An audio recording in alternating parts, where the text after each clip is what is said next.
अच्छा बना रहा है उस वक्त वो मतलब महीने का 15-20 हजार 25 हजार बना लेता था। बोला सही है। And that's what I am talking about 2006 7 7 के आसपास था। उस वक्त क्या था ना कि लीवरेज बहुत ज्यादा मिलता था। आई रिमेम्बर के बहुत से ऐसे ब्रोकिंग हाउस थे जहाँ पे आपको 5,000 रुपए में 50 लाख की पोजीशन मिल जाती थी। अच्छा। Because Hey, hello, and welcome to another podcast series of the 915 Club.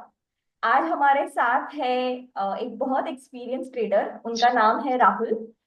और राहुल मार्केट में since the year if I remember correctly 2007 2008 से है।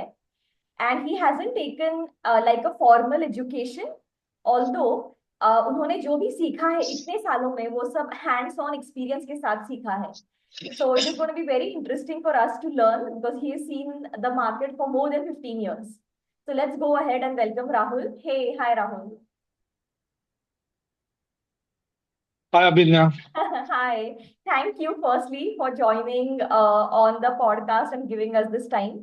तो सबसे पहले शुरू करते हैं, आप बताइए आपके बारे में इंट्रोडक्शन। या गो फॉर इट। या well excited. So my name is Rahul Rawal. Market मैंने स्टार्ट किया था 2007 आई गेस, या हाँ 2007 से। एंड अब तक मार्केट से अब तक सीख रहा हूँ मैं। और बहुत ही ब्लेसफुल जर्नी रही है अब तक। स्क्रैच से स्टार्ट किया था मार्केट के बारे में जानना। ना कोई फॉर्मल एजुकेशन, ना कोई गाइडेंस। बस रिकमेंड हुआ था कहीं से कि मुझे मार्केट अच्छी चीज़ है। तो मैंने उसमें R&D करना चालू किया। R&D करता रहा और अब तक R&D करता ही हूँ।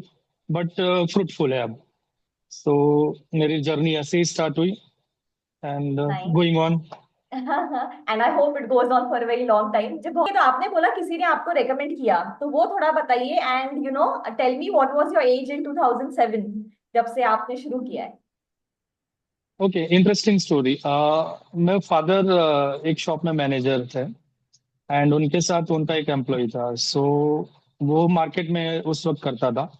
सो 2007-8 का बूम जोरों में था। सो फादर को डेली आके बताता था, देखो आज इतना कमाया, आज उतना कमाया। एंड मैं जस्ट कॉलेज में था तो चीजें चल रही थी अप्स एंड डाउन। तो फादर बोले कि ये देख, ये स्टॉक मार्केट में कुछ कर रहा है, तू भी ट्राई कर ले। सो आई सेड वाह। ऐसे भी मैं पहले से जहाँ पे फास्ट मनी होती है वहां पे अट्रैक्ट ज्यादा रहता हूँ मैं। कोई भी चीज हो तो मैं बोला यार चलो, मार्केट भी सुना है मैंने, ट्राई करते हैं। सो मैं उस बंदे को मिला। उसने मुझे फिर थोड़ा बहुत बताया कि मार्केट क्या चीज है। एंड डीमैट खोलने लगा। सो डीमैट खोलने का प्रोसेस ही उस वक्त सरप्राइजिंगली आज जो है उससे कई गुना ज्यादा डेंजर था। I remember almost 80 to 90 sign दिए थे मैंने डीमैट अकाउंट ओपन करने के लिए। एंड डीमैट अकाउंट ओपन करने के लिए फिजिकल फॉर्म जाता था उनके हेड ऑफिस। वहां से स्कैन करके जाता था सेबी और सारे regulations. And almost 8 to 10 days लग रहे थे। उसके बाद डीमैट खोलता था। सो उस तरह डीमैट खोला और जर्नी वहां से स्टार्ट हुई। सो मार्केट को बहुत ज्यादा क्या बोल सकते हैं कि कोई भी उठा के देख लो, कोई भी स्टॉक लो, 2 दिन में आपको अच्छा पैसा बना के देता था। सो मैं बोला ये तो बहुत सही चीज है। अब तो मैं बिलियनर बन जाऊंगा। सो ऐसे जर्नी स्टार्ट हुई है मेरी। एंड एक वो दिन है और एक आज का दिन है, तो चल रहा है अभी। नाइस। तो आपके पापा ने खुद कभी ट्रेडिंग किया था या आपके फैमिली में किसी ने किया था या this was your first introduction? नहीं, नहीं, नहीं। My father is 10th pass and I am 12th पास। तो ओके। ट्रेडिंग से कोई लेना देना है नहीं। ओके। एंड मैंने बस मुझे क्यूरियोसिटी थी। और फादर बोल रहे थे वो पैसा अच्छा बना रहा है उस वक्त वो मतलब महीने का 15-20 हजार 25 हजार बना लेता था। बोला सही है। And that's what I am talking about 2006 7 7 के आसपास था। तो बोला यार ये तो सही है, पैसा बन रहा है। तो बोला चलो देखते ट्राई करते हैं। तो इस तरह मेरा स्टार्ट हुआ वहां पे। अच्छा, ओके। तो अब तब का आप थोड़ा सा और डिटेल में बताइए, तब आप क्या स्टॉक्स कर रहे थे? You know what did you, कौन से इंस्ट्रूमेंट्स के साथ आपने स्टार्ट किया, टेक्निकल एनालिसिस कहीं पे जाके सीखा, क्या कैपिटल के साथ यू नो आपने स्टार्ट किया, उसके बारे में कुछ बताइए। ओके, सो मैं मैंने उस वक्त कुछ पार्ट टाइम जॉब कर रहा था, सो मेरे पास एक 20-25 हजार की सेविंग रहेगी। एंड स्टॉक ऐसा कुछ पता नहीं था। उस वक्त क्या था ना कि लीवरेज बहुत ज्यादा मिलता था। आई रिमेम्बर के बहुत से ऐसे ब्रोकिंग हाउस थे जहाँ पे आपको 5,000 रुपए में 50 लाख की पोजीशन मिल जाती थी। अच्छा। बिकॉज उस वक्त ब्रोकिंग हाउस को भी पता नहीं था कि मंदी क्या चीज होती है, और ना ही लोगों को पता था कि मंदी क्या चीज होती है। तो हम लोग 20-25 हजार में थे, और आई रिमेम्बर के मैं टाटा मोटर्स और ऐसे आईसीआईसीआई बैंक, सुजलोन उस वक्त 1,500-1,800 रुपए का था। तो वैसे शेयर्स में 200-200-300 क्वांटिटी लेता था।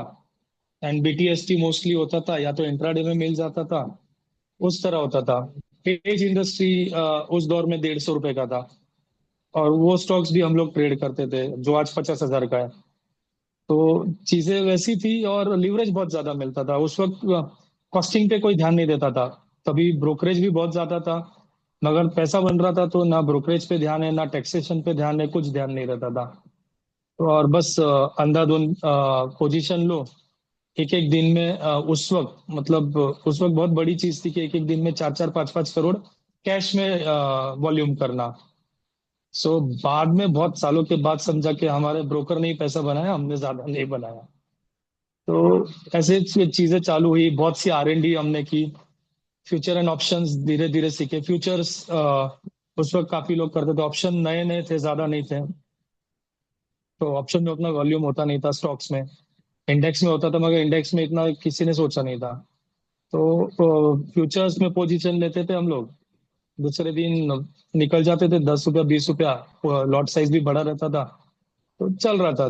दुकान चल रही थी अपनी वैसी। तो इस तरह स्टार्ट हुई बहुत सी चीजें। Okay, nice. और if I remember correctly, Page Industries is Raymond, right?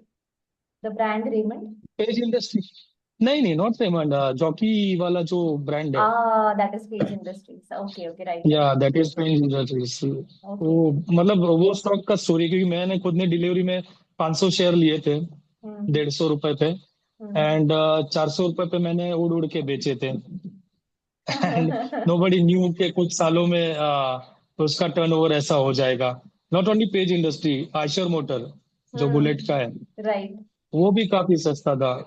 और ऐसे बहुत से स्टॉक है, मतलब अभी अगर पीछे मुड़ के देखते हैं तो ऐसा लगता है कि हाँ, बहुत सी चीजें की भी है, एंजॉय भी किया है राइड। एंड अभी समझता है कि इंट्राडे क्या है, स्विंग क्या है, डिलीवरी बेस कैसे करना चाहिए, कौन से स्टॉक को होल्ड करना चाहिए। फंडामेंटली तो ठीक ही बात है। टेक्निकल मैं ज्यादा फॉलो करता नहीं हूँ। अच्छा। बस लेवल्स वगैरह कभी देखने रहे तो मैं देख लेता हूँ, लॉन्ग टर्म लेवल्स क्या है, ब्रेकआउट कहीं आ रहा है क्या। ओके। बट बहुत सी चीजें सीखने मिली, और वो मैं सीखते गया, करते गया, ऐसे चल रहा है। ओके। सो मैं 2008 के बारे में, स्पेसिफिकली उस फेज के बारे में, बिकॉज आपने वो देखा है, I would like to know. But before I get to that question, आप आपके ट्रेडिंग स्टाइल के बारे में कुछ और बताइएगा। आप डिस्क्रिशनरी ट्रेडर है, आप प्राइस एक्शन देखते हैं, demand supply zone map map करते हैं, what do you do like in the actual trading? सिर्फ फ्रैंकली स्टार्ट में सिर्फ स्क्रीन देख के चीजें सीखा हूं मैं। हम्म जब स्क्रीन पे अभी तो भी बहुत सी आपको डिटेल मिल जाती है स्क्रीन पे। उस वक्त ज्यादा डिटेल नहीं होती थी स्क्रीन पे। अपना मून 63 का वो software, I don't remember the name, वो ओके। सॉफ्टवेयर होता था सबके पास। तो अच्छा। उसमें सिर्फ आपको वॉल्यूम कितना हो रहा है, प्राइस मूवमेंट क्या हो रही है, एंड डिमांड सप्लाई थोड़ा बहुत, कितने बायर है कितने सेलर है, वो चलता था। और उस वक्त न्यूज भी इतनी इजीली अवेलेबल नहीं थी, जो आजकल मोबाइल पे बहुत इजीली अवेलेबल होती है। न्यूज भी शाम को समझती थी। मार्केट आवर्स में क्या न्यूज है, कुछ नहीं होता था, इजीली स्टॉक्स ऑपरेट हो जाते थे। हम्म तो बहुत एक्साइटिंग पीरियड था वो। एंड बहुत डेंजरस पीरियड भी था वो। जितने अभी डिटेल में अभी चीजें समझती है, काश उस वक्त समझती तो सीन कुछ और रहता। बट वही होता है कि लर्निंग लोगों को वैसे ही करनी पड़ती है। तो मैं स्क्रीन देखते रहता था, मूवमेंट आता था, और अचानक अगर मूवमेंट आ रहा है तो ब्रोकर को बोल देता, ब्रोकर के साथ ही बैठता था मैं। अच्छा। बोलता था ले भाई परचेज कर ले, 500 शेयर परचेज कर ले, 1,000 शेयर परचेज कर ले।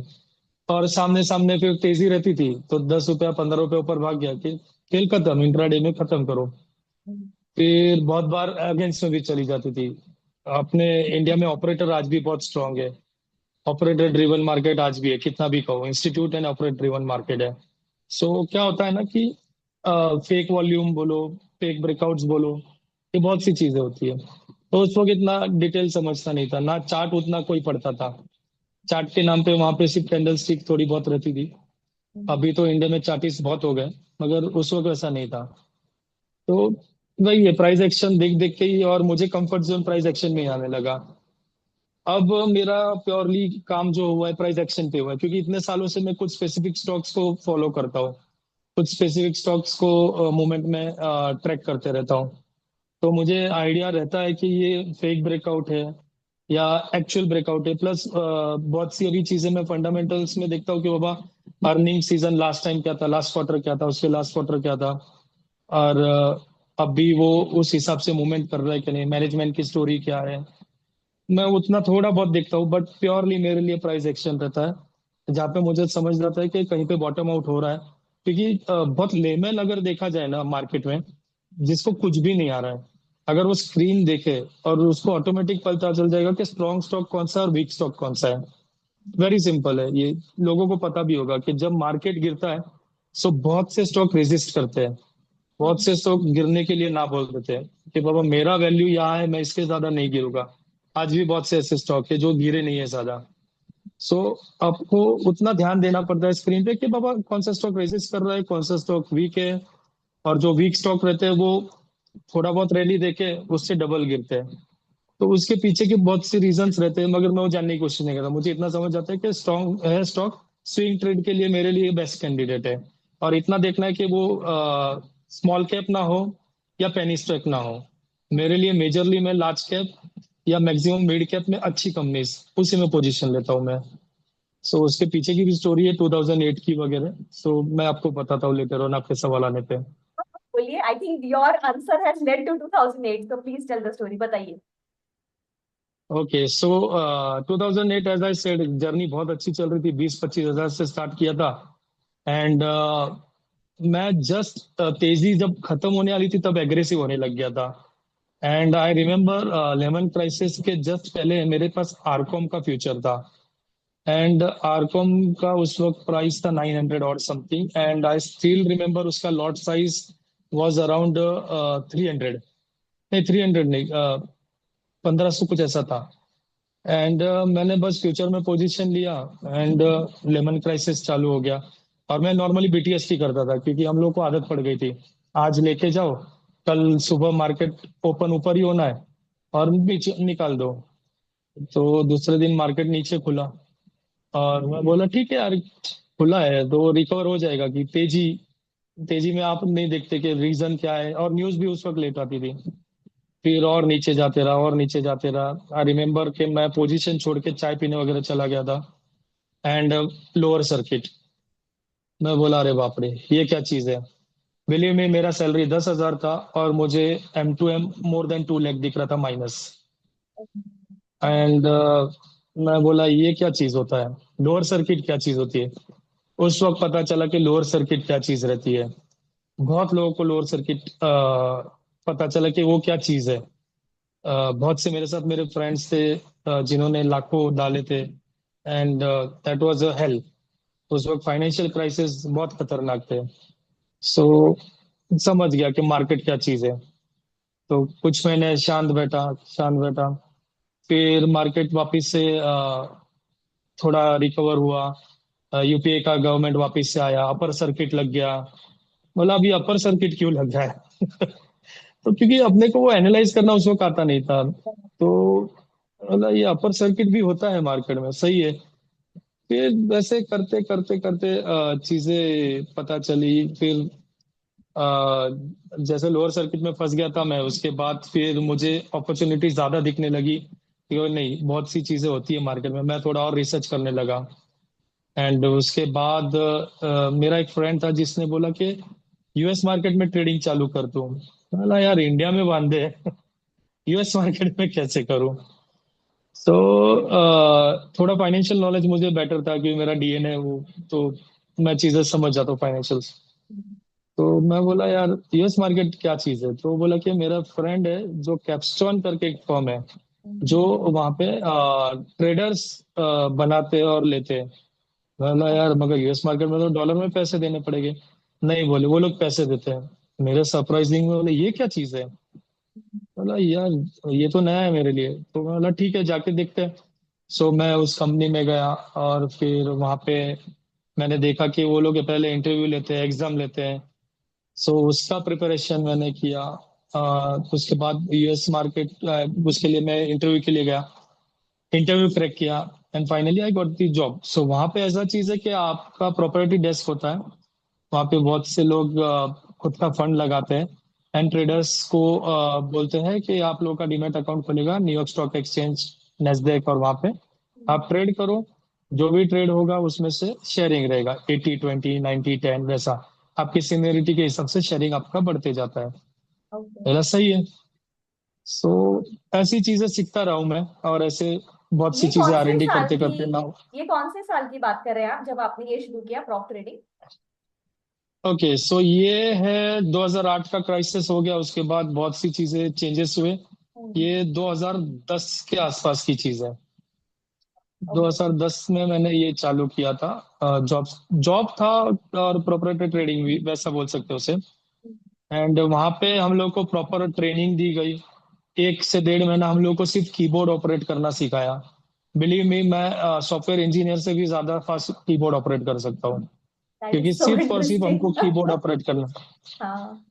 क्योंकि आपको उसमें होता क्या है ना कि यूएस मार्केट में मूवमेंट बहुत फास्ट होता है, न्यूज बेस होता है, और बहुत सी चीजें मूवमेंट इंस्टेंट हो जाती है। सो कंपनी का कहना था कि आप सबसे पहले फास्ट कीबोर्ड मूवमेंट सीखो। आपको अपॉर्चुनिटी दिखती है इंट्राडे में इन एंड इंट्राडे में आउट। और यहाँ उस वक्त जो इंडियन मार्केट में ट्रेड होता था, पहले आप प्लस दबाते थे, क्वांटिटी डालते थे। आप क्वांटिटी डालने के बाद आपको यस नो आता था, फिर आपका पोजीशन फिल होता था। मैं जो सॉफ्टवेयर पे ट्रेड करता था, एनविल नाम से सॉफ्टवेयर था वो, यूएस मार्केट में। और वहां पे अगर मुझे बाय करना है तो मेरा स्टॉक का साइज ये रहता था कि 1000, 100, 500। और मैंने सिर्फ शिफ्ट बी दबाया तो वो 1000 शेयर इन हो गए। सिर्फ शिफ्ट एस दबाया तो 1000 शेयर सेल हो गए। तो इस तरह ये इतना इजी एक्सेस था।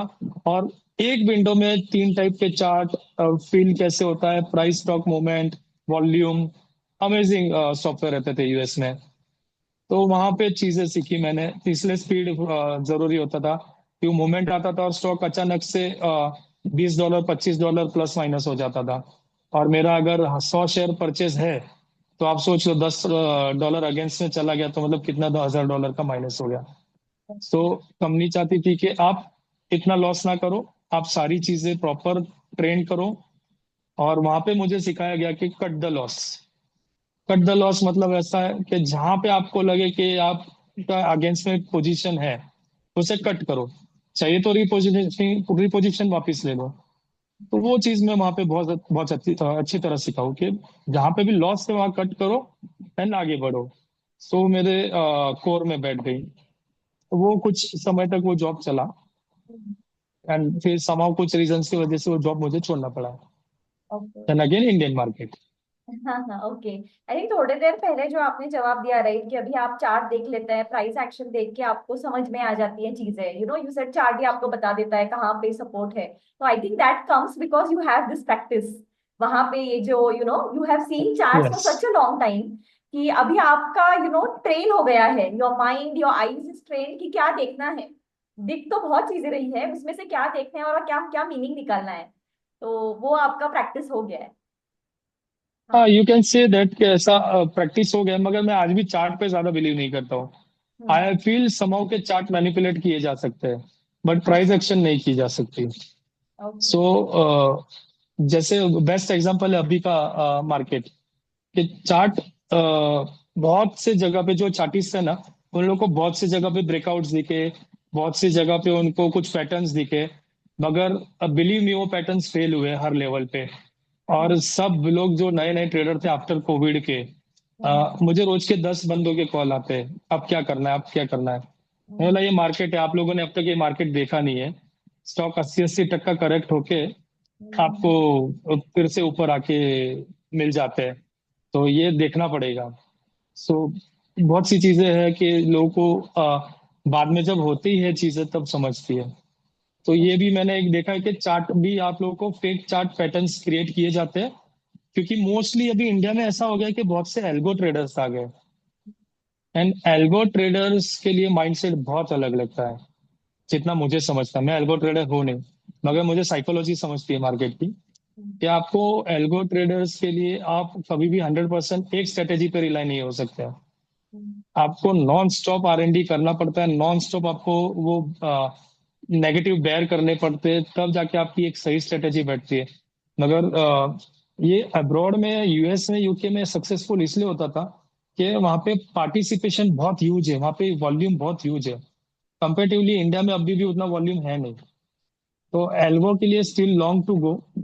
और इसलिए मैं फिर मुझे समझा कि यहाँ पे चार्ट भी मैनिपुलेट होते हैं। तो यूएस मार्केट में तब आप करेंसी ट्रेड कर रहे थे या व्हाट इंस्ट्रूमेंट वाज बीइंग नहीं, ट्रेडेड? मैं स्टॉक्स ट्रेड करता था, स्टॉक्स इंस्ट्रूमेंट करता था ओके। प्योरली। और तो वहां पे आपने हाँ, ब्यूटी नहीं नहीं, गो अहेड। यूएस मार्केट का ब्यूटी ये था कि आप कैश मार्केट में भी शॉर्ट पोजीशन कैरी कर सकते हो, जो इंडिया में अब तक नहीं है।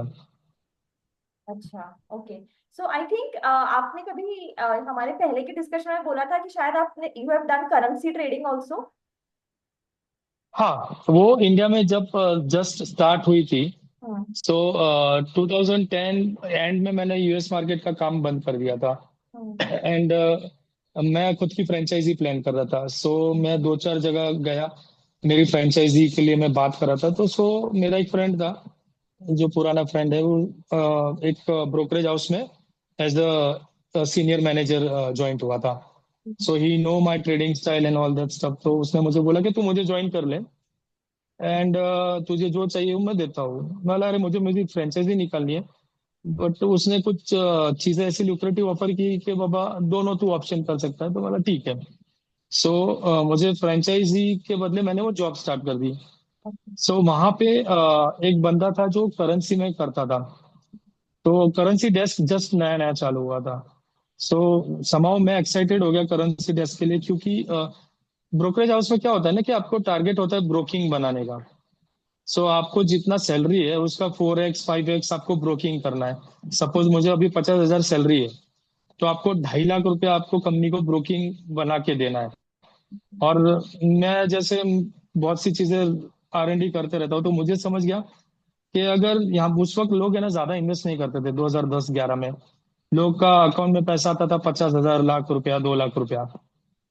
और कैश में या FNO में उतने पैसे से मैं ब्रोकिंग ज्यादा नहीं कर सकता था। आई गॉट दी अपॉर्चुनिटी के बाबा, करेंसी एक ऐसी चीज है जहाँ पे पर लॉट लगता था 15 रुपया, 20 रुपया ब्रोकिंग चार्जेस। और वो लॉट उस वक्त आता था 2 या 2.5 हजार में, और आपका ब्रेक इवन हो जाता था 2 पैसे में। तो अगर और दिन भर में 15-20 पैसे का मूवमेंट करेंसी में होता था। मेरा सिंपल हिसाब था कि मैं 50 लॉट या 25 लॉट एक क्लाइंट का लूंगा, 500 रुपया उसका मेरा ब्रोकिंग हो गया, मैं ब्रेक इवन के ऊपर थोड़ा बहुत निकाल के क्लाइंट का प्रॉफिट में निकाल दूंगा। और उस वक्त मेजरली चार करेंसी प्ले होती थी: USD, JPY, euro and pound. Pound और यूरो मेजरली न्यूज बेस बहुत अच्छे मूवमेंट देते थे, और JPY सबसे स्ट्रांग था। And USD INR was in good momentum. तो मुझे वहां पे ब्रोकिंग बनाने का, ब्रोकरेज बनाने का अपॉर्चुनिटी दिखा, तो मैंने वो स्टार्ट किया। ये बहुत इंटरेस्टिंग स्टोरी है। तो मेरे पास सिर्फ 3-4 अकाउंट है जिनके अकाउंट में 20-20 हजार रुपए रहते थे। बिलीव में, मैं उस 20 हजार रुपए से महीने का 40 हजार रुपया ब्रोकरेज बनाता था, और क्लाइंट के अकाउंट में 25 हजार रहते थे। तो इस तरह का मेरा दुकान चलता था। तो फिर कंपनी ने बोला कि यार तुम करेंसी में अच्छा करो तो तुमको एग्जाम देनी चाहिए। एंड बोला ठीक है मैं देता हूँ। आई थॉट कि नॉर्मल रहेगा, बट RBI लेवल की करेंसी की, NISM की एग्जाम रहती है, अच्छा। National institute of security markets की जो एग्जाम रहती है। तो मैंने पहले कैश एग्जाम दी, FNO की एग्जाम दी, फिर करेंसी की एग्जाम क्लियर की। And I was the first guy in whole broking house जिसने करेंसी एग्जाम क्लियर किया था। आज भी वो, अभी तो बंद हो गया, मगर आज भी लोग वो क्रैक नहीं कर पाते हैं। तो that was good journey. And फिर करेंसी में मजा आने लगा था, करेंसी में फिर ऑप्शंस चालू हो गए। तो नॉर्मली ऑप्शन बायर हूँ मैं, तो मुझे अपॉर्चुनिटी दिखती थी वहां पे कि एक्सपायरी के जस्ट पहले करेंसी में अभी तो भी ऑप्शंस में ऐसा हो गया है कि आप 4 दिन पहले अगर आपका ऑप्शन बाइंग है तो आपको पूरा मार्जिन देना पड़ता है कि जितना भी है उसका वैल्यू का। पहले उतना नहीं था। तो मेरे पास 2 पैसे 3 पैसे का ऑप्शन है, और अगर 2 दिन में मेरा मूवमेंट मेरे फेवर में आ गया और मैं 100 200 लॉट लेता था, तो मुझे जाने के लिए 2 पैसा ही है मगर आने के लिए 20 पैसा है। सो वो अपॉर्चुनिटी बहुत अमेजिंग रहती थी, तो काफी क्लाइंट्स का पैसा भी बनता था, प्लस ब्रोकिंग भी हो जाता था। तो इस तरह करेंसी में मैं सीखा। फिर मैंने वो जॉब छोड़ के फिर मैं करेंसी में मेजर करने लगा था। तो करेंसी के through index option, stock options, currency options में ज्यादा फोकस रहने लगा। Okay, sounds good. And for anybody who is watching, right, it's very nice कि आपने NISM के बारे में बताया, तो हम NISM की लिंक भी नीचे दे देंगे। बहुत अच्छी वेबसाइट है कोर्सेज के साथ, और बहुत legitimate yes. And at a very good cost, क्योंकि हमने भी कुछ यस। सर्टिफिकेशंस वहां से किए हैं। So if you want to tell something about NISM, please go ahead. So very nice opportunity given by government of India. बहुत अच्छे रेगुलेशंस के साथ ये काम होता है। कम फीस में, जैसे आपने बोला, आपको बेसिक क्लियर होता है। कैश एग्जाम्स बोला तो कोर इक्विटी मार्केट क्या है, फंडामेंटल्स क्या है, उस रिलेटेड वो लोग सिखाते हैं। फंडामेंटल्स फॉलो कैसे करते हैं, बैलेंस शीट कैसे रीड की जाती है, एफएनओ में आपको लॉट साइज कैसे होता है, अंडर वैल्यू क्या होता है, अंडरलाइंग एसेट क्या होता है, वो चीजें सिखाई जाती है। सो जैसे जैसे कोर्सेज से वैसी वैसी चीजें हैं उसमें, बट आपका एक बेसिक बहुत अच्छा क्लियर हो जाता है।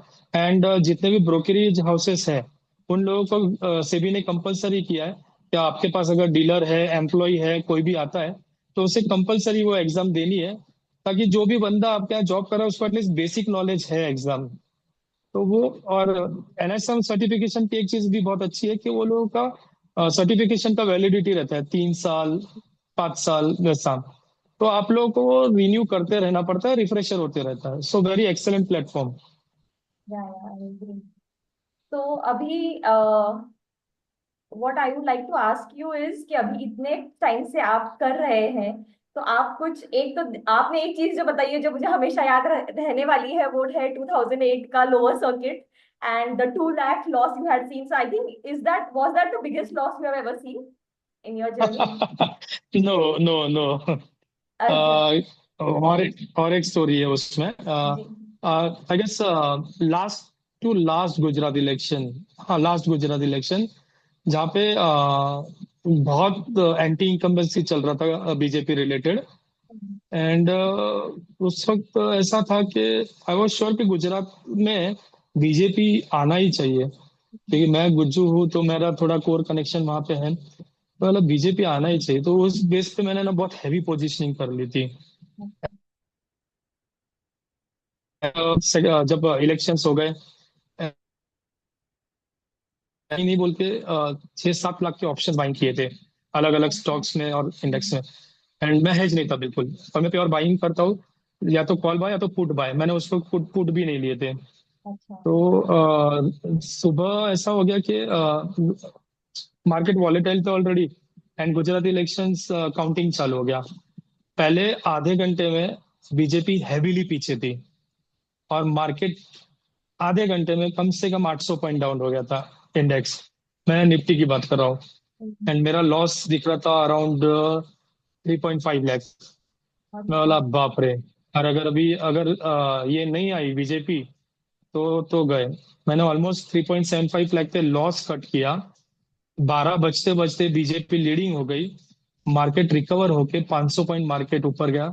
सो बिलीव मी, जो मार्केट टोल लेता है ना आपको psychologically, that was the thing, कि आपने आपकी पोजीशन ऑलमोस्ट 80% लॉस में काट दी है, और वो पोजीशन शाम होते होते आपके डबल के ऊपर हो जाती थी। तो ये चीजें भी देखनी पड़ती है आपको बाइंग में। राइट। तो ये this worst day was the था। Biggest. But yeah, so you have to bear all this thing, और जब तक ये आप ये चीजें करोगी नहीं, तो आप पोजिशनिंग और साइजिंग नाम की जो चीज है वो आप नहीं सीख पाओगे। तो उसके राइट। बाद बहुत सी चीजें, साइजिंग क्या होती है, पोजिशनिंग क्या होती है, वो बहुत सी चीजें अपने को करनी पड़ती है, नॉन स्टॉप सीखना पड़ता है। तो राइट। वो चीजें भी एक लर्निंग लेसन थी। ओके। सो अच्छा, ये ऐसा जो हैवी लॉस अभी आपने देखा, राइट, आपको कभी ऐसे नहीं लगा कि ये मैं छोड़ देता हूँ, ये मेरे लिए नहीं है, मैं कुछ और जाके करता हूँ? जब ऐसा सोचने गया मैं तो कोरोना आया। एंड कोरोना में समहाउ मैं ना इंटरनेशनल न्यूज, क्योंकि यूएस मार्केट देखने की आदत है आज भी मुझे। तो मैं इंटरनेशनल न्यूज हु क्या कर रहा था, चाइना में लॉकडाउन कैसे लगने लगा, ग्लोबली कौन कौन फॉलो कर रहा था लॉकडाउन, इंडिया में काफी लेट लॉकडाउन लगा था। बराबर। तो समहाउ मुझे पता चल गया था कि इंडिया में लॉकडाउन तो चालू होना है, क्योंकि हम्म। धीरे धीरे 2 केस, 5 केस, 10 केस होने लगे थे। मेरी सारी पोजीशनिंग माइनस, मैंने ऑप्शन, पुट ऑप्शन, शॉर्ट, ये सब करके रखा था। एंड मैंने जो वो 2 लोअर सर्किट लगे थे उसमें मैंने पैसा बना दिया। सो कोरोना के डाउनफॉल में मैंने ऑलमोस्ट 10 एक लाख बना दिया। ओके। तो मार्केट में ऑलमोस्ट गिव अप करने के प्लान में था और मार्केट ने मुझे ये अपॉर्चुनिटी दिया। It rewarded you तो for all the time you have spent and studied. So, okay, या nice. तो I maintain the money and I enjoyed the lockdown. और लकीली फिर मार्केट भी काफी नीचे था, तो कुछ टाइम तक मैं और शॉर्ट पोजीशन में रहा, बट समाउ कहीं ना कहीं समझा कि मार्केट अभी चीजें डिस्काउंटेड कर रहा है। तो अगेन बॉटम्स पे बहुत से स्टॉक मिले वापस से। उसके बाद जो तेजी हुई है आप लोगों ने भी देखी होगी, 2020-21 के बाद तेजी जैसी चली है। सो अब मोमेंटम है और वो चल रहा है अभी अभी। मतलब आई कैन अंडरस्टैंड कि मार्केट पल्स थोड़ा समझ जाता है। अच्छा। So, अभी because you have seen so many years you have seen the market, आप एग्री करते हैं क्या कि मार्केट साइकिल्स में जाता है? It just goes in cycles, yes. और जो आज नीचे हुआ है वो ऊपर जाएगा, and one shouldn't may be panic, and like you did cut the losses when required. See, as I said कि market is totally a psychological game. Hmm. क्योंकि अभी भी मशीनरीज आ गए, मगर हम्म। मशीनरीज की कोडिंग ह्यूमन ही करता है, हम्म। स्ट्रेटेजी उसमें ह्यूमन ही बिठाता है। तो कहीं ना कहीं वो मुझे फील होता है कि सारा जो है ह्यूमन माइंड है इसमें, साइकोलॉजी गेम है। तो आपको सबसे पहले चीज वही करनी है कि आपको बैर कितनी चीज होती है। एक बार आपको वो चीज समझ गया ना कि, और मैं इसलिए बायर हूँ, कहीं ना कहीं उसके पीछे का रीजन है कि ऑप्शन बाइंग में मुझे एक चीज समझ जाती है कि मेरा लॉस मिनिमाइज है, ये ज्यादा से ज्यादा ये जीरो होना है। मगर अगर फेवर में चल गया तो स्काई इज द लिमिट। हम्म। तो ये चीज आपको साइकोलॉजिकली आपको देखनी पड़ेगी और आपको इसमें काम करना पड़ेगा। तो आप जब फर्स्ट आंसर दे रहे थे, आपने बोला था कि by nature I am a aggressive trader. So वो आपने ओवर द इयर्स कैसे मैनेज करना सीखा? और आपने खुद के लिए कुछ रूल्स बनाए हैं क्या risk management related, so that that helps you to not take big losses? हाँ। सो बाय नेचर एग्रेसिव हूँ। सो उसके पीछे के रीजन ऐसे कि क्या है ना कि बहुत सी चीजें बैकग्राउंड आपका डिफाइन करता है कि आप नेचर से कैसे बनते हो। So me coming from lower middle class family. So कैसा होता था कि यार पैसा जल्दी बनना चाहिए, ये लाइफ शॉर्ट लगती है हमेशा। तो बराबर। हम्म। उस रीजन से मुझे कहीं ना कहीं लगता है कि एग्रेसिव मैं बना। बट जैसे जैसे आप बड़े होते तो आपको चीजें समझती है कि नहीं, कभी कभी ज्यादा एग्रेसिव भी नुकसान नहीं करता है। तो धीरे धीरे चेंजेस आए मुझ में। एंड अभी ऐसा है कि मैं आराम से पोजीशनिंग लेता हूँ। मोस्टली मैं अब ऐसे पोजीशन क्रिएट करता हूँ जहां मुझे पता है कि ये जीरो हो गया तो भी चल जाएगा। सो उतना अभी कंफर्ट जोन मुझ में आया है, तो उस हिसाब से मैं बनाता हूँ। और उस रीजन की वजह से बहुत बार नुकसान भी तो होता है, मगर ऑन एन एवरेज मेरे स्टॉक सिलेक्शन अच्छे रहते हैं, इसलिए मैं अच्छे खासे इसमें निकल भी जाता हूँ। सो एक बेस्ट एग्जांपल इसमें दूंगा मैं, अभी लास्ट मंथ की एल एन टी का 3350 का कॉल था मेरे पास। एंड मैंने वो फरवरी में लिया था का, फरवरी लास्ट में मैंने मार्च का पोजीशन उठाया था, कॉल उठाया था 3350 का। वहां से L N T market volatile था। एल एन टी 3300 से ऑलमोस्ट मैं मेजरली पोजीशन जो उठाता था वो इन द मनी रहते हैं या एट द मनी मैक्स। मैं आउट ऑफ द मनी कभी उठाता नहीं हूँ, क्योंकि ऑप्शन बाइंग का बहुत बड़ा थंब रूल है आपको। अगर आप बाइंग कर रहे हो और स्विंग में ले रहे हो तो इन द मनी या एट द मनी। तो मैंने वो कॉल उठाया, उसके बाद कॉल, मेरा बाइंग एवरेज था 74 रुपीज का। और जैसे मैंने बोला कि मैं जीरो समझ के चलता हूँ, तो वहां से वो स्टॉक, अब वो ऑप्शन गया 40 रुपया, 40 रुपए से वापस 70 आया। वहां से फिर वो गया 20 रुपया, 10 रुपया, मिले में उसका लो हो गया 4 रुपया। एंड मैं बोला यार अब 4 रुपया तो है, अभी मैं छोड़ देता हूँ उसे। मैंने और एक फिर 5 रुपए पे और एक लॉट ऐड किया। एंड एक्सपायरी के जस्ट पहले मार्च के एलएनटी में मूवमेंट आया, मार्केट में थोड़ा मूवमेंट आया था। वो ऑप्शन उसका हाई गया 165 रुपीज। एंड सो चीजें ऐसी भी होती है कि आपको पोजीशन पे थोड़ा भरोसा रखना पड़ता है। एंड जब ऑप्शन बाइंग करते हो तो जीरो सम पे चलना पड़ता है आपको, कि बाबा ठीक है मैंने अभी, और मार्केट चौपी था इसलिए मैंने ज्यादा नहीं उठाया था, बट नॉर्मली मैं 2 लॉट 3 लॉट में उसमें मैंने किया है। तो चीजें ऐसी भी होती है मार्केट में, आपको गेन भी मिलता है मगर पेन भी बहुत बार वैसे मिलते हैं। I just give you example, few months back मेरे पास I guess bank of Baroda था। हाँ, बैंक ऑफ बड़ौदा था। एंड मैं ऑलमोस्ट 20 दिन से पोजीशन होल्ड कर रहा था। And I was quite bullish वो स्टॉक पे। एंड मेरा कॉल का प्राइस मैंने परचेज किया था उसका, उसका 3,000 का लॉट साइज था, तो मैंने उसको 7 रुपए के आसपास परचेज किया था। 5 रुपया, 6 रुपया, 5 रुपए के 6 रुपया, 4 रुपया, ऐसा काफी दिन चला। एक्सपायरी के जस्ट कुछ दिन पहले मैं बोला यार अभी 1 रुपया लॉस से निकल जाता हूँ। बिलीव में मैं जस्ट 1 रुपया लॉस में निकला और वहां से वो स्टॉक 10% ऊपर गया। तो ऐसे पेन भी मिलते हैं। तो आपको वो कुछ साइकोलॉजी प्रिपरेशन रखना पड़ता है, पार्ट एंड पार्सल समझ के। जितने जल्दी आप पेन भूलोगे और गेन भूलोगे, दोनों भूलना जरूरी है, तो आप मार्केट में टिके रहोगे। Thanks, that's very nice way to put it. और अभी जब आप कर रहे हैं, is trading the only thing, is trading your livelihood, या आप और कुछ बिजनेस या और कुछ जॉब कुछ कर रहे हैं? हाँ नहीं, सो अभी जैसे down the line, down the चीजें मैंने चीजें सीखी है। सो सिर्फ ट्रेडिंग लाइवलीहुड नहीं है मेरा, मैं बना सकता था उससे। बट क्या होता है ना कि आपका फैमिली बैकग्राउंड और बहुत सी चीजें, एज अ ट्रेडर है ना, हमेशा याद रखना आपको आपके आजू बाजू की चीजें बहुत इम्पेक्ट करती है। आप कितना भी सोच लो कि मैं फुल टाइम ट्रेडिंग करना चाहता हूँ, मगर उसके लिए आपको आपकी फैमिली सपोर्ट, आपके आजू बाजू के लोगों का सपोर्ट जब रहता है, तब 100 में से एक इंसान सक्सेसफुल ट्रेडर बनता है। तो कहीं ना कहीं चीजें बहुत सी अप्स एंड डाउन्स होती है। तो आई थॉट कि मैं अभी ट्रेडिंग तो कंटिन्यू कर रहा हूँ मैं, मेरा मार्केट में पोजीशन एनी गिवन डे रहता है। इतने चौपी मार्केट में भी मेरा पोजीशन है। मार्केट निफ्टी 1,000 पॉइंट माइनस गया, 1,000 पॉइंट प्लस है, still I have the position.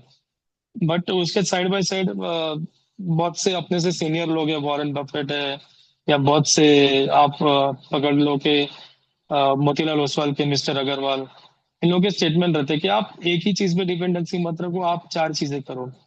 और मैं बहुत सी चीजें, नए लोगों को मिलना, नई चीजें करना, वो करते ही रहता हूँ। तो मुझे रियल एस्टेट में कुछ एक्सपोजर है मेरा। एंड प्लस म्यूचुअल फंड में थोड़ा बहुत एक्सपोजर है, क्योंकि मैं पहले फ्रेंचाइजी ले चलाता था। तो क्लाइंट्स मेरे अभी भी जुड़े हुए हैं मुझसे। एंड कुछ नई चीजें भी है मार्केट में, प्री आईपीओज करके। सो प्री आईपीओज में भी बहुत सा मेरा एक्सपोजर है। तो चीजें वैसे है। ओके। अभी बोलते हो कि आपने बोला कि एक सक्सेसफुल ट्रेडर होने के लिए बहुत सी चीजें रहती है, तो राहुल के हिसाब से एक सक्सेसफुल ट्रेडर कौन है? What is the definition for you? See ऐसे तो बहुत से हैं। आपने मिस्टर सिमंस, आपने नाम सुना होगा, जो सक्सेसफुल एल्गो ट्रेडिंग चलाते थे, यूएस में हेज फंड मैनेजर थे। अच्छा। तो हाँ, उनका एवरेज रिटर्न 60% है। हम्म।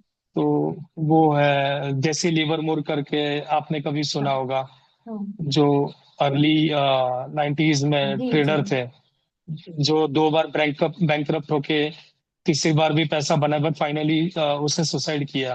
जी। तो उनकी इफ वो आई एक है रिमेम्बर उसकी। करेक्टली, जेसी लिवरमोर की ऑटोबायोग्राफी है जो मैंने बहुत पहले पढ़ी है, हाँ। बट मुझे बिट्स एंड पीसेस यस। में याद है। But yes, very nice book. He is तो एक्सेलेंट गाय, मतलब साइकोलॉजी क्या होती है, एंड इंसान ने अगर अकेले पैसा बनाना है, मार्केट की एक बहुत ब्यूटीफुल चीज भी है कि आप है ना यहाँ पे, लोनली गेम है यहाँ पे, क्योंकि एज अ ट्रेडर है ना, आप ज्यादा सोशलाइजिंग नहीं करते हो, ज्यादा आप ये पार्टनर्स नहीं रहते, क्योंकि आप में बिजी रहते हो और आप मार्केट में बिजी रहते हो। It's a lonely game. And जो ज्यादा लोनली एंजॉय करना लग जाता है ना, वो सक्सेसफुल बनता है। तो ये एक बहुत बड़ा इंपॉर्टेंट पॉइंट है। जिसको सोशलाइजिंग लगता है, चार लोग साथ में लगते हैं ना, वो सक्सेसफुल ट्रेडर नहीं होता है। जो इंसान अकेला रूम में बैठ के सारा स्टडी कर रहा है, पैटर्न्स कर रहा है, नॉन स्टॉप मार्केट थिंक कर रहा है, तो वो पैसा बनाता है। तो ये ऐसी चीजें हैं मार्केट में, बहुत से आइकॉन्स है, बहुत सी चीजें मैंने लाइफ में अभी सीखी है। मैं the monk who sold Ferrari, आप अगर कभी पढ़ पाए तो पढ़ना, रॉबिन शर्मा की है, जहाँ पे आपको माइंडसेट को कैसे रखना है। फिर एक आप ये भी पढ़ सकते हो, ऑटोबायोग्राफी ऑफ योगी, जो अपने इंडियन कल्चर और अपने योगिक कल्चर के बारे में चीजें बताता है। तो मुझे ऑटोबायोग्राफीज पढ़ना बहुत शौक है, तो उसके थ्रू भी बहुत सी इंस्पिरेशंस आती है। मैं फाइनेंशियल से रिलेटेड मूवी कोई छोड़ता नहीं हूँ, या नेटफ्लिक्स पे कोई सीरीज होती है वो छोड़ता नहीं हूँ मैं। ओके। तो वहां से भी मुझे बहुत से इंस्पिरेशंस आते हैं। आप नेटफ्लिक्स पे डम मनी करके है, देख लो, या अ, आपने वॉल स्ट्रीट तो डैम श्योर देखी होगी। सो आपको अगर हॉटस्टार पे एक और स्टफ मैं दे दे रहा हूँ, जो आपके व्यूवर्स हैं उनके लिए सारे स्टफ दे रहा हूँ मैं। आप बिलियंस करके एक सीरीज आती है, अच्छा। बॉबी एक्सेलॉड करके उसका कैरेक्टर है, हेज फंड मैनेजर पे वो सीरीज है। हम्म। हॉटस्टार पे वो आपको मिलेगी। Amazing series. मतलब एक बिलियनियर हेज फंड कैसा रहता है, एटीट्यूड कैसा रहता है, थॉट प्रोसेस क्या रहता है, टीम मैनेजमेंट क्या रहता है। सो मैं ये सारी चीजें R&D नॉन स्टॉप मैं करते रहता हूँ, ट्विटर पे बहुत से लोगों को फॉलो करता हूँ। तो इतना कुछ अंदर जाते रहता है, और उससे फिर मैं थोड़ा बहुत एनालाइज करके मार्केट रिलेटेड क्या है कैसा है, वो बस वो मैं करता हूँ। तो ये चीजें हैं मेरे लाइफ में अभी। I'm very surprised you said autobiography for Yogi because I did not expect that is one of the books that you said. But anybody who is watching this podcast, it's a very nice book and the book speaks to you. I think it is one of those books की हर yes. इंसान शायद कुछ और लेके जाएगा उस book में से, डिपेंडिंग और अमेजिंग आप अमेजिंग आप स्टोरी। कहाँ, what you think and how you are and where you are in life. बहुत ही प्यारी बुक है। I so think. अगर इंसान चाहे तो क्या नहीं कर सकता है। मीन्स आज भी मुझे वो बुक के बारे में सोच के भी गूज बम्प आते हैं। So that is the amazing story which we have, and everybody should read that story. Yeah, yeah. We will put a link, for the book on the Amazon, if somebody wants for reference. So I'll come to the last question that I have for you today. Let's say कोई नया बंदा, let's say आज कोई राहुल है जो 11th standard में है और जो मार्केट में आना चाहता है, तो आप उसको क्या एडवाइस दोगे? एंड तीन चीजें तो may be you could tell in terms of preparation, तीन I mean just like, I leave it up to you. कुछ चीजें आप बताइएगा विच ही और she should prepare before coming, और दो तीन चीजें ऐसे इस जर्नी में उन्होंने याद रखनी चाहिए जब वो मार्केट में एक्चुअली काम कर रहे हैं। ओके, सो तीन चीजें। ओवरनाइट सक्सेस सबसे पहले नहीं होता है। वो अगर आपके दिमाग में है, आप पहले ही सक्सेसफुल बन गए। आपको बहुत चीजें पुट इन करनी पड़ेगी मार्केट में, बहुत सी चीजें सीखनी पड़ेगी। बहुत बड़ा समंदर है। आपको अपनी स्टाइल वेरीफाई करते करते सालों निकल जाएंगे। उस चीज की तैयारी करनी चाहिए। और बॉटम लाइन, पैसा घलाने की तैयारी चाहिए। बिलीव मी, जब तक पानी में उड़ी नहीं मारोगे तैरना नहीं सीखोगे। आप कितना भी डमी ट्रेड कर लो, डमी अकाउंट खोल लो, वो साइकोलॉजी नहीं आएगा। जब तक आप पैसा लूज नहीं करते हो, आप पैसा बनाना नहीं सीखोगे। तो मेरे हिसाब से ये तीन चीजें आपको कोर में रखनी चाहिए। That's a very nice advice. Thank you. I think that with that we come to the end. I don't have any more questions. But it's been such a lovely experience, Rahul. और आपके साथ ये हिंदी वाला पहला podcast हुआ है जो मैंने कोशिश की है करने की। So thank you so much, आपका रेफरेंस हमें शारंग की वजह से मिला था। And Yes, it was lovely talking to you. And I think you would be one same of here, same here. you would be one of the rare traders that we'll get जिन्होंने इतने लंबे समय इतना young होके इतने लंबे समय market में इतने साइकिल्स देखे हैं। So it was an absolute pleasure and hopefully we'll talk again. Thanks a lot. Thank you again. Thanks a lot. Thank you. Thank you. Bye-bye. Bye. Bye. Thank you video and तक देखने के लिए। Hopefully आपको भी ये video पसंद आया होगा। अगर आप ऐसे ट्रेडर है या आपके पहचान के कोई ऐसे ट्रेडर है जिन्होंने काफी कुछ सीखा है, मार्केट के काफी साइकिल्स देखे हैं, एंड आप चाहते हैं कि आप इस पॉडकास्ट पे आए और आपकी आपने जो बातें सीखी हैं वो सबको बताए, तो प्लीज हमें कमेंट कीजिएगा। Our team will definitely get in touch with you. And thank you for watching. Bye.